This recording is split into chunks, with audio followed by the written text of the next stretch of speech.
ቻይና የአሜሪካው ፕሬዝዳንት ዶናልድ ትራምፕ ከቻይና ጋር ግንኙነታችን ከምንጊዜውም በላይ ጠነክራል አሉ።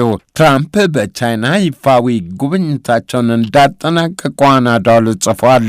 የአሜሪካው ፕሬዝዳንት እንቅልፋሙ በሚሏቸው የቀድሞ ፕሬዝዳንት ጆ ባይደን የአስተዳደር ዘመን ድባቴ ተጫጭኗት የነበረችውን ሀገራቸውን መልሰው እያነቃቋት መሆኑን ተናግረዋል። ትራምፕ ምጣኔ ሀብቱን እንዳነቃቆትና ሰራዊቱንም እንዳጠናከሩት ተናግረዋል። የአሜሪካው ፕሬዝዳንት በዚሁ የቻይና ጉብኝታቸው ወቅት ከቻይና ጋር ከእንግዲህ ግንኙነታችንን ታይቶ በማይታወቅ ሁኔታ እናጠናክረዋለን ብለዋል። ሁለቱ ሀገሮች ቀረጥ ታሪፍ ቁለላ ሲበቃቀሉ ነበረ። ምጣኔ ሀብታዊ ፉክክራቸው የንግድ ጦርነት ባህሪ መላበስ ጀምረው እንደነበር መረጃው አስታውሷል። በሌላ መረጃ የአሜሪካው ፕሬዝዳንት ዶናልድ ትራምፕ ኢራን የኒውክሌር የጦር መሳሪያ ባለቤት እንዳትሆን ከቻይናው መሪ ሺጂንፒንግ ጋር ተስማምተናል አሉ። የሆርሙዝ የባህር መተላለፊያዎች መጥም ክፍት እንዲሆን መሪዎቹ መግባባታቸውም ትራምፕ እንደተናገሩ ቲአርቲ ወርልድ ጽፏል። ትራምፕ የቻይናው ፕሬዝዳንት የአሜሪካን ነዳጅም ለመሸመት ተስማምተውልኛል ማለታቸው ተሰምቷል። ከነዳጅ በላይ ቀደም ሲል የማይፈቱ በሚመስሉ በርካታ ጉዳዮች ላይ ተስማምተናል ብለዋል ትራምፕ። የቻይናው ፕሬዝዳንት አሜሪካን እንዲጎበኙ ይፋዊ ግብዣ አቅርበውላቸዋል። ትራምፕ የ3 ቀናት የቻይና ጉብኝታቸውን አጠናቀው ከሀገሪቱ ተሸኝተዋል ተብለዋል። ኢራን አብዮታዊ ዘብ የተሰኘው የኢራን የጦር ክፍል በአስራዎች የሚቆጠሩ የጭነትና የንግድ መርከቦች በሆርሙዝ ወሽመጥ በኩል አሳልፌያለሁ አለ።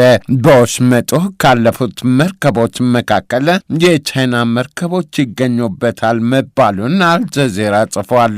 አብዮታዊ ዘቡም መርከቦቹ በሆርሙዝ ወሽመጥ በኩል ያለፉት በኢራን መልካም ፈቃድና ይሁንታ ነው ብለዋል። የኢራን ሹሞች የባህር መተላለፊያዎች መጡን ጠላት ላልሆኑ ሀገሮች መርከቦች ብቻ ክፍት አድርገናል ሲሉ ተናግረዋል። አሜሪካም ኢራንም በየፊናቸው የሆርሙዝን ወሽመጥ ዘግተነዋል ሲሉ ቆይተዋል። ከኢራን የኒውክሌር መርሃ ግብር በተጨማሪ የሆርሙዝ ወሽመጥ ጉዳይ ሁለቱን ሀገሮች በከባዱ ያወዛገበ መዝለቁም መረጃው አስታውሷል። አሜሪካ በእስራኤልና በሊባኖስ መንግስታት መካከል በአሜሪካ ዋሽንግተን ዲሲ አዲስ ዙር ንግግር ተጀመረ። የዋሽንግተኑ ንግግር የሚካሄደው ቀደም ሲል ለሊባኖስ የተደረሰው የተኩስ አቁም ተከባሪ ባልሆነበት አጋጣሚ እንደሆነ ቲአርቲ ወርልድ ጽፏል። የእስራኤል መንግስት ቃል አቀባይ ንግግሩ የሚካሄደው የሊባኖሱን ሺያ ታጣቂ ቡድን ሄዝቦላህን ትጥቅ ማስፈታት በሚቻልበት ጉዳይ ነው ማለት ተሰምቷል።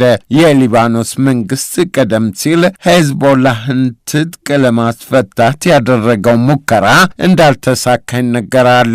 አሜሪካም የሊባኖስ መንግስት ሄዝቦላህን ትጥቅ እንዲያስፈታ ጫና ስታደርግበት ቆይታለች። ሄዝቦላህ በእስራኤል ጥቃት ውስጥ ሆነን በጭራሽ ትጥቅ አልፈታም ባይ ነው። ታጣቂ ቡድኑ የኢራን ሁነኛ የጦርና የፖለቲካ አጋር መሆኑ ይነገራል። ማሊ የማሊ መንግስት ሰራዊት በሰሜናዊቱ ኪዳል ከተማ በጦር አውሮፕላኖች ድብደባ ፈጸመ ተባለ። ከተማዋ ከጥቂት ሳምንታት በፊት በቱዋረግ የመገንጠል አቀንቃኞችና ከአልቃይዳ ጋር ቁርኝት ባላቸው ጽንፈኛ ታጣቂዎች መያዟን ኤኤፍፒ አስታውሷል። ቀደም ሲል የአማጽያኑና የጽንፈኞቹ ጥምረት በተለያዩ የሀገሪቱ ክፍሎች የተቀናጀ ጥቃት አድርሶ ነበረ። በጊዜውም የቀድሞው የመከላከያ ሚኒስትርም በተቀናጀው ጥቃት ተገድለዋል። ማሊ በመገንጠል አቀንቃኞችና በጽንፈኞች ብሔራዊ ደህንነቷ ስጋት ላይ ከወደቀ በርካታ ዓመታት ሆኗታል። የማሊ ጦር በአማጽያን እጅ በምትገኘው ኪዳል ከተማ የተመረጡ ኢላማዎችን በአየር መደብደቤን እገፋበታለሁ ማለት ተሰምተዋል ተብለዋል። አድማጮች፣ ዓለም አቀፍ ወሬዎቹ የሰማችኋቸው ናቸው።